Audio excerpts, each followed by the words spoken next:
হয়তো আৰু জীৱনত কেতিয়াও দেখা পোৱা নাযাব কিয়নো পুৱা 4টা 45 বজাৰ পৰা আৰম্ভ হৈছে ধেমাজি ওলাই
অন কৰিছো তুমি হিটুন মাৰা বুলি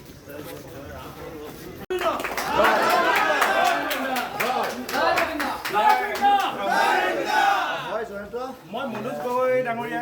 মন্ত্ৰী পৰিষদৰ আজি অনুষ্ঠানটি আৰম্ভ